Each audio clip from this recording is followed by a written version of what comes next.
Air raid sirens sounded across central Israel this week as ballistic missiles and drones launched by Yemen's Houthi forces targeted Israeli cities, including southern locations like Eilat and Ramon Airport. The attack coincided with a U.S. diplomatic event in Jerusalem, prompting emergency procedures for American and Israeli officials in attendance. Israel's military says the threat originated from Yemen and involved a combination of ballistic missiles and unmanned aerial vehicles. According to the Israeli Defense Forces, several incoming threats were intercepted by air defense systems, though at least one drone struck the arrivals hall of Ramon Airport near Eilat. The strike caused minor injuries and temporarily disrupted airport operations. This marks one of the most direct and long-range attacks launched by the Houthis against Israel since the Gaza conflict began in 2023. The Israeli government claims the assault was coordinated with direct support from Iran, pointing to increased intelligence sharing and weapons supply networks between Tehran and the Houthi leadership. Iran has not publicly confirmed involvement. The timing of the attack drew particular attention.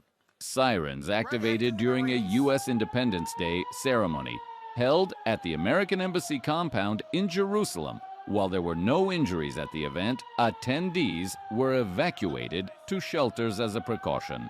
Though the ceremony itself was not struck, Israeli authorities consider the timing a possible attempt at symbolic disruption.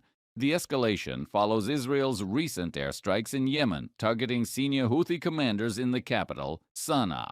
The Israeli Air Force claimed those operations were in response to prior drone and missile threats launched toward Israel from Yemeni territory. In retaliation, Houthi officials stated they would expand the conflict front to include more Israeli targets and potentially U.S.-linked sites.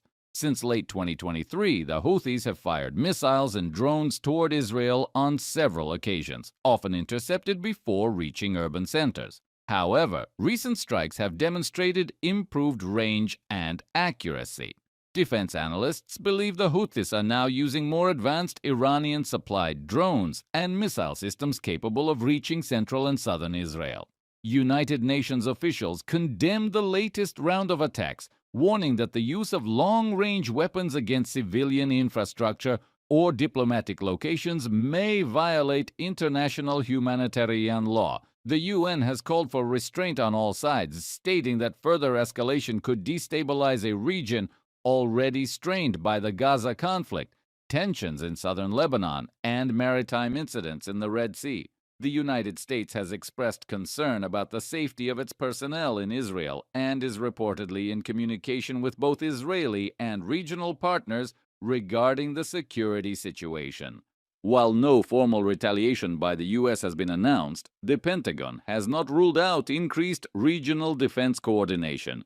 Israel has stated that it holds Iran ultimately responsible for the attacks, citing Tehran's long-standing military and financial support to the Houthis. The Israeli Defense Ministry has confirmed that further military operations in Yemen are under consideration if Houthi aggression continues. This incident marks a notable expansion of the conflict zone, adding Yemen to the growing list of countries actively involved in the broader regional tensions centered around Israel.